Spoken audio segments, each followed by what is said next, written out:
어느 날 사람들이 아닌 인간들이 자신들도 창조주가 될 수 있다, 감히 하나님께 도전장을 내밀었습니다. 하나님이 먼저 물을 만드셨습니다. 그랬더니 보란듯이 인간들이 술을 만들었습니다.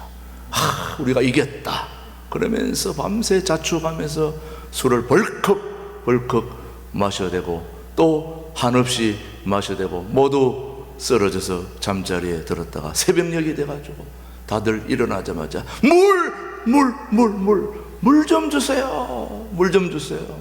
누가 이겼습니까? 물 좀. 자신들도 창조주가 될 수 있다고 그렇게 버럭버럭 소리를 지르면서 하더니 결국 물을 찾게 되었습니다. 하나님이 말씀으로 제일 먼저 창조하신 것이 빛이었습니다. 우리 모두가 다 알다시피 이 세상에 창조주 하나님이 가장 먼저 만드신 것이 빛이 있어라 하심에 빛이 있었습니다. 그러나 그 빛이 있기 전에 먼저 있었던 것이 있었습니다. 뭘까요?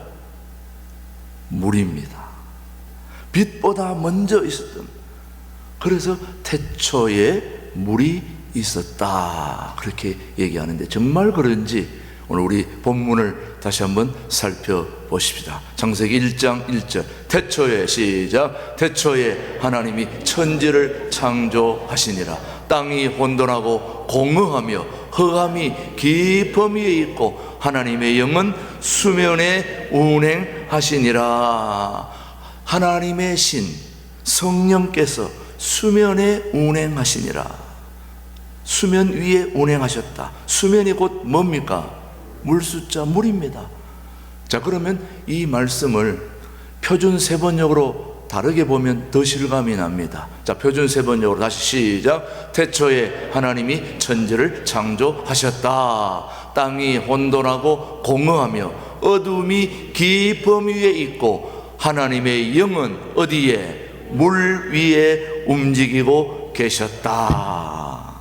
그렇다면 태초에 있던 이 물, 빛보다 먼저 있었던 이 물이 도대체 어떤 물이냐? 세상에 빛보다 먼저 있었던 물이 도대체 어떤 물이고 그 물은 나하고 무슨 상관이 있는가? 자, 우선 신약 성경에 예수님이 성전에 임하셨고 성전으로 임하신 예수님이 우리에게 준 것이 있습니다. 뭘 주셨을까요? 생수를 주셨습니다. 우리에게 생수를 선물로 주신 것을 보면 우리 예수님은 생수이신 분입니다. 우리가 목말라 할 때 우리에게 생수를 선물로 주신 그분, 결국 따지고 보면 예수님은 태초에 생수로 임하신 창조주 하나님이십니다. 태초에 있던 물은 바로 생수의 근원입니다. 성전에 스며 나왔던 그 물을 추적해서 찾아가 보았더니 그 생수의 근원이 바로 우리 주님이셨다는 거예요. 생명의 근원, 그 물 위에서 성령님이 움직이고 계셨습니다. 이 물은 도대체 무엇을 상징할까요?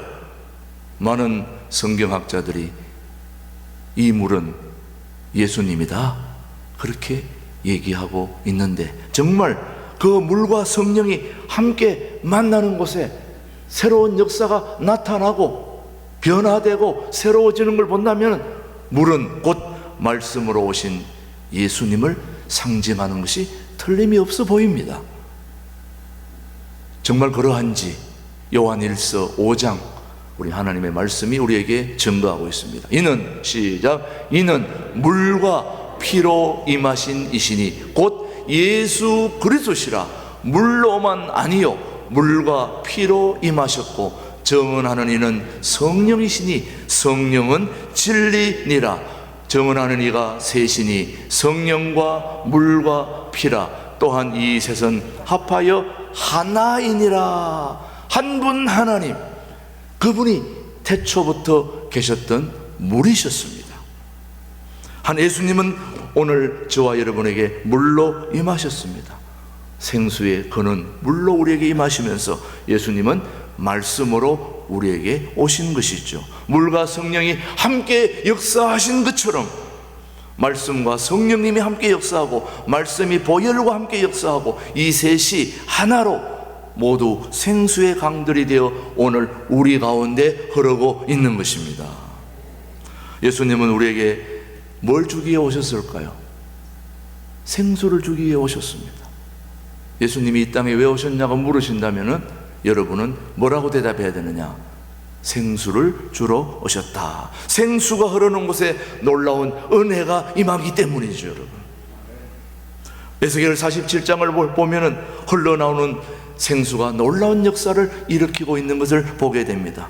왜냐? 생수로 인하여 바다가 소생하게 있기 때문입니다. 짠물이 변하여 단물로 변한다는 그 역사가 에스겔 47장 한번 우리 말씀으로 보십시다. 이 강물이 이르는 곳마다 번성하는 모든 생물이 살고 또 고기가 심히 많으니 이 물이 흘러 들어가므로 바닷물이 되살아나겠고 이 강이 이르는 각처에 모든 것이 살 것이며 또 이 강가에 어부가 설 것이니 엔게디에서부터 에네글라임까지 그물 치는 곳이 될 것이라. 그 고기가 각기 종류를 따라 큰 바다의 고기같이 심히 마련이와 생수가 흐르는 곳에는 형통의 은혜가 임한다는 것을 보여주고 있습니다.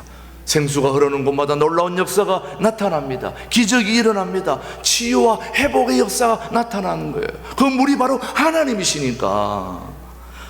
이것을 성경적인 언어로는 형통의 언어다. 형통은 좋은 것이거든요. 형통은 하나님의 아이디어, 하나님의 생각입니다. 하나님은 오늘도 저와 여러분이 잘 되기를 원하세요. 좋은 일들이 일어나기를 원합니다. 좋은 것을 주시기 원합니다. 그래서 생수의 근원이신 하나님이 우리와 함께 하시면 형통하게 되는 거죠. 그게 바로 임마누엘 역사입니다. 저는 우리 신광도로의 교회에 주님이 함께 하신다고 저는 믿습니다. 생수가 임하는 것은 곧 하나님이 임하시는 것이고 생수의 근원이신 하나님이 임하시고 또 하나님이 함께 하실 때 형통의 역사가 일어나게 됩니다. 형통은 어려운 일이 생길 때 그것이 잘 풀어지고 해결되는 게 형통입니다. 창세기 39장에 보면 요셉에게 그런 역사가 일어났습니다. 시작. 여호와께서 요셉과 함께 하심으로 그가 형통한 자가 되어 그의 주인 애굽 사람의 집에 있으니 그의 주인이 여호와께서 그와 뭐 하심을 함께 하심을 보며 또 여호와께서 그의 범사에 형통하게 하심을 보았더라. 요셉이 본인이 잘나고 본인이 잘한 게 아니에요. 하나님이 함께 하셨기 때문에 요셉이 잘되고 애굽의 총리가 되었습니다. 요셉에게 함께 하신 하나님이 오늘 우리와도 함께 하시면 우리도 저는 잘 될 줄로 믿습니다. 안 되면 이상한 거죠. 요셉과 함께 하신 하나님은 오늘 우리와도 함께 하시는 거예요. 하나님의 복이 임하면 우리의 영혼뿐만 아니라 환경까지도 복을 받습니다. 부흥이 임하면 사람만 변화되는 것이 아니라 땅도 변화되고 강도 변화되고 환경 자체가 다 변화되는 것입니다. 우리 신광도로의 교회가 복받아야 할 이유, 잘 되어야 할 이유가 있다면 신광도로의 교회 교우들이 우리 교회가 잘 되면 이 주변도 잘 되는 것입니다. 주변의 사람들도 복을 받아요. 바다도 땅도 환경도 다 변화되고 새로워지는 것이 바로 하나님의 역사이기 때문에 저는 우리 신광도로의 교회 교우들이 형통하고 잘 되어야 될 줄로 저는 믿어요. 그렇게 될 줄로 믿습니다. 형통은 통하는 거예요. 길이 뚫리는 거예요. 막힌 길이 뚫려지는 것입니다. 물은 뚫려진 길을 따라가지만 막힌 길을 뚫기도 합니다. 왜? 예수님은 길이시기 때문에. 요한복음 14장 6절을 오늘 우리에게 뭐라고 말씀하시냐? 시작. 예수께서 이르시되 내가 곧 길이요 진리요 생명이니 나로 말미암지 않고는 아버지께로 올 자가 없느니라. 길이 막혔다면 예수님을 잡으십시오. 길이 뚫릴 것입니다. 치유가 어렵다면 예수님을 잡으십시오. 치유가 될 겁니다. 일이 잘 안 풀린다면 안 풀리는 걸 주님께 맡기십시오. 내가 왜 풀어야 됩니까? 주님이 풀어주셔야지. 내가 풀으면 더 꼬여요. 전에 한번 해외에서 북한 동포들을 돕기 위해서 조끼를 뜨개질을 했습니다. 뜨개질을 하는데 이 뜨개질을 여러분 하다 보면 알지만은 이게 바늘 가지고 실을 막 넣었다 뺐다 하는 거 아닙니까? 그래서 여선교회에서 그 북한 동포들을 위해서 조끼를 한 200~300벌 해가 나중에 한 500벌까지 북한에 보낸 적이 있습니다. 조끼를 뜨다 보면 여성교원들이 모여가지고 조끼 뜨는데 처음에는 말이 많더니 나중에 말이 없어요. 왜 봤더니 이 말하다 보니 코를 놓치거든. 그러니까 계속 말 없이 이거만 하는 거야. 야, 우리 여성교회 할 일 중에 가장 좋은 게 뜨개질이더라고 보니까. 조용하게 성령의 은혜가 임하면서도 조용하게 모든 일들이 잘 되니까 그걸 인해서 북한 아이들이 그렇게 따뜻하게 겨울을 나게 됐거든요. 근데 한 번은 그 실을 가지고 뜨다가 보니까 한 번은 꼬인 거예요. 아무리 풀려거든 풀리지가 않는 거예요. 너무 꼬여가지고. 사람이 살다 보면 이렇게 꼬일 때가 많거든요. 내가 풀려면 힘든 것입니다. 주님이 풀어주면 간단하거든요. 길이 풀려지는 것 주님의 역사입니다. 길 대신 하나님, 내가 곧 길이요 진리요 생명이니 나로 말미암지 않고는 아버지께로 올 자가 없다. 얼마나 멋진 우리 주님이 오늘 우리와 함께 하십니까? 우리 주님이 이 땅에 오신 것은 내가 온 것으로, 요한복음 10장 10절 같이 보십시다. 내가 온 것은 하나님의 역사가 함께하는 겁니다. 시작. 도둑이 오는 것은 도둑질하고 죽이고 멸망시키는 것뿐이요 내가 온 것은 양으로 생명을 얻게 하고 더 풍성히 얻게 하려는 것이라. 우리를 잘되게 하려고 우리 주님이 오신 것입니다. 예수님은 풍성한 것을 주시고 더 변화를 체험하고 치유를 경험하도록 하기 위해서 오신 그 예수님은 좋으신 분이십니다. 멋진 분이세요. 생수에 거느신 예수님께서 역사하실 때 물이 변화를 일으키는 것입니다.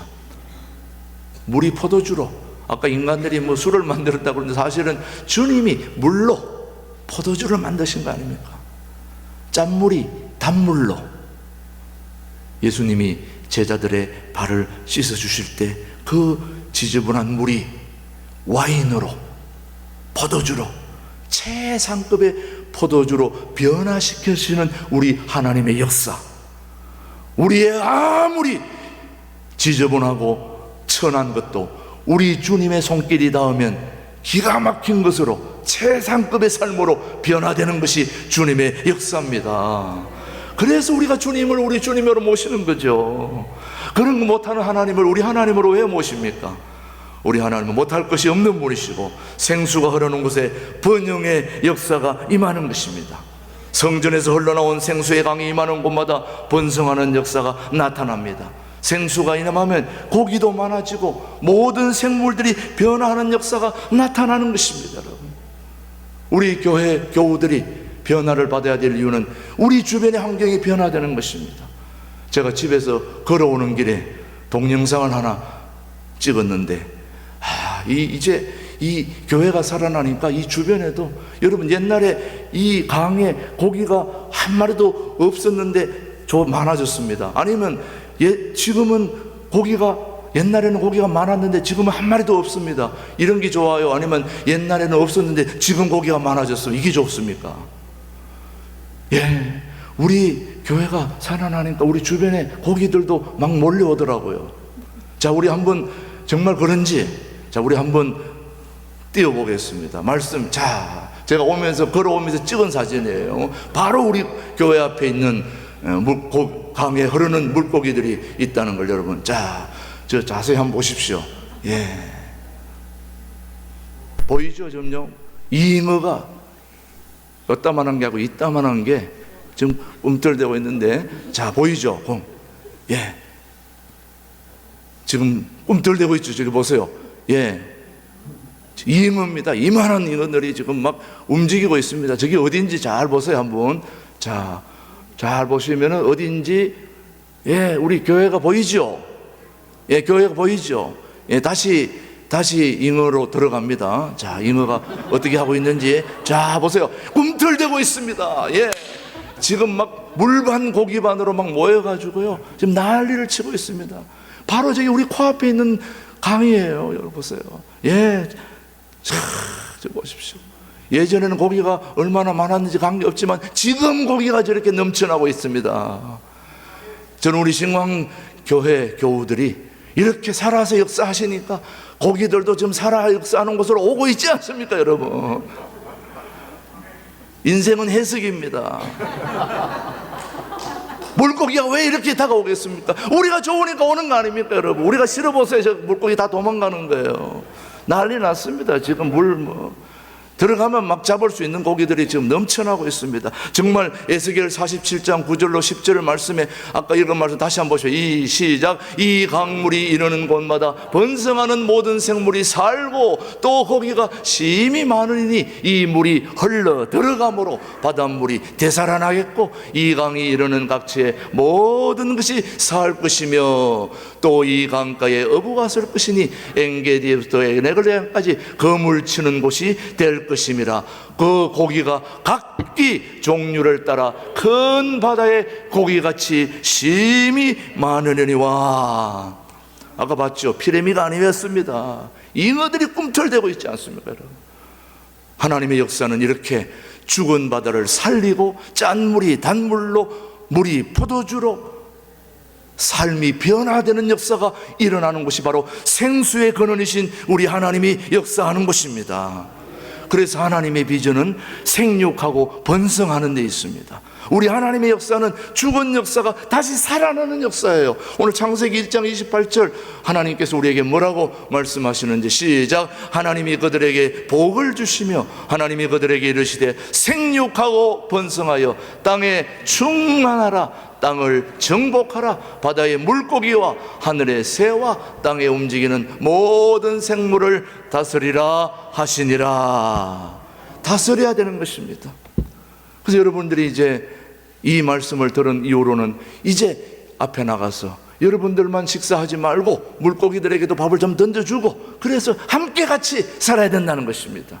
하나님의 역사, 우리 교회가 지금 점점 하나님의 역사가 임하고 있는 것입니다. 살아있는 것은 생육하고 번성하게 되어 있습니다. 그것이 지극히 정상입니다. 하나님의 거룩한 주의 자녀들이 생육하고 번성하기를 주님은 원하시고 있는 것입니다. 지금 신광두레교는 변화되고 있습니다. 유치부가 지금 3배로 성장을 했습니다.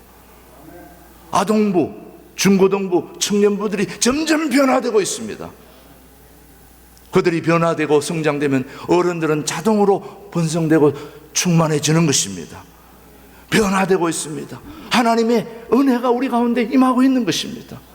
사람들이 몰려오니까 물고기도 몰려오고 주변에 고라니, 고양이가 얼마나 좋아하면 이 안에까지 들어와서 지금 같이 예배를 드리고 있습니까? 지금 나가라고 계속해서 기도하고 있는데도 나가지도 않고 지금 벌써 계속해서 은혜가 임한 상태로 좀 돌아다니고 있습니다. 금식을 하시면서도. 하나님의 역사는 오늘도 우리 가운데 지금 역사하고 있는 것입니다. 생수의 은혜는 기도할 때 더 풍성해집니다. 생수의 은혜를 새롭게 하시고 우리를 깨끗하게 해주시기도 하지만 생수의 은혜를 더 아름답게 하기 위해서는 기도해야 되는 것입니다. 기도할 때 우리 몸속에 있는 70%의 물이 더욱 깨끗해지는 걸 우리는 느끼게 되는 것입니다. 물은 답을 알고 있다. 그 에모토마사로 그 물은 답을 알고 있다. 8년여 동안 그 물에 대해서 연구를 하면서 놀라운 일을 하나 경험을 했는데 그게 뭐냐면 물을 떠다가 결정체를 연구해 봤더니 놀랍게도 기도하기 전에 물과 기도한 후에 물의 결정체가 너무나 다르다는 거예요. 그분은 예수를 믿지 않는 사람인데도 그걸 실험을 했어요. 보니까 기도하기 전에 물과 기도한 후에 물이 완전히 그 결정체가 다르다는 거예요. 물이 너무 아름답게 변하더라는 거예요. 물이 물을 치료합니다. 물이 바다를 치료합니다. 생수 되시는 예수님께 물로 가득 찬 우리가 나아가서 기도할 때 깨끗해지고 치유되는 은혜를 우리 모두가 경험하게 되는 것입니다. 기도할 때 생수의 은혜를 받기 위해서는 그래서 우리가 주님 앞에 나아가야 됩니다. 나아가서 기도해야 됩니다. 왜 기도해야 되느냐? 우리의 기도 응답을 해주시는 분이 바로 물의 근원이요 원천이요 생명 되시는 창조주 하나님이시기 때문이죠. 그 하나님께 나아가서 기도할 때 우리 하나님은 사모하는 영혼을 만족하게 해주시고 독수리처럼 날아 올라가는 그런 믿음을 우리에게 주는 것입니다. 사랑하는 교우 여러분, 태초부터 물이 있었습니다. 물이 성령님과 함께 역사하셨습니다. 예수님은 물로 우리에게 임하고 있는 것입니다. 참된 음료는 바로 말씀의 생수입니다. 보혈의 생수입니다. 성령의 생수입니다. 이 시간에 그 보혈의 생수, 성령의 생수를 우리 모두가 함께 마셔야 되지 않겠냐는 것입니다. 우리가 교회에 나오는 이유는 간단합니다. 생수를 마시러 오는 것입니다. 생수를 마시러 오는 겁니다. 세상에 주서 주는 샘물, 세상에서 주는 삼다수, 이런 거는 먹다 보면 금방 목마릅니다. 잠시의 만족은 채워줄 수 있지만 영원한 목마름을 해결해 줄 수는 없습니다. 살아계신 하나님이 우리에게 주시는 주님 자체 그 생수를 마셔야 영원히 목마르지 않습니다. 그 물은 우리를 이 세상으로부터 저 영원한 세계까지 인도하는 살아있는 물입니다. 그 물을 오늘 우리에게 아낌없이 부어주시고자 하는데 우리가 입을 벌려야죠. 물은 주는데 입을 벌려야지. 입을 안 벌리고 있으면 못 마시는 것입니다. 오늘도 주님은 그 물을 우리에게 부어주시고자 하는 겁니다. 마음을 활짝 여시고 입을 확 벌리고 생수의 은혜를 마음껏 받아 누릴 수 있는 우리 교우들 되길 주님의 이름으로 축복합니다. 우리 신광두레교회는 태초부터 있었던 그 영원한 생수를 받아 마시고 변화되고 새로워져서 이제 우리 주님의 몸된 교회를 우리가 함께 잘 받들어서 이 지역사회에 이 교회가 없으면 우리는 죽는다, 살 수 없다, 저 교회 때문에 우리가 오늘 복받고 은혜받고 우리 함께 희망이 생기고 용기가 생기고 은혜가 넘치는 그런 삶으로 저 교회가 함께 존재하고 있어 너무 감사하다, 고맙다. 저 교회를 통하여 우리 다시 한번 우리에게 희망을 주시는 하나님을 보고 이 교회로 함께 올 수 있도록, 또 주변의 교회로 함께 나갈 수 있도록 그런 중요한 통로가 되는, 축복의 통로가 되는 우리 신광두레교로 주님이 오늘도 이끌어 주시옵기를 예수님의 이름으로 축복합니다. 기도하겠습니다. 하나님 아버지 감사합니다. 우리에게 생수를 주시는 물의 근원이신 하나님께 찬송과 영광을 올려드립니다. 태초부터 계셨던 물의 근원이신 우리 성령 하나님께서 오늘도 하나님으로부터 공급되는 그 생수를 마시고 새로운 역사를 이루어가는 우리 신광두레교회 모든 교우들 되게 하여 주옵소서. 예수님의 이름으로 기도드립니다. 아멘.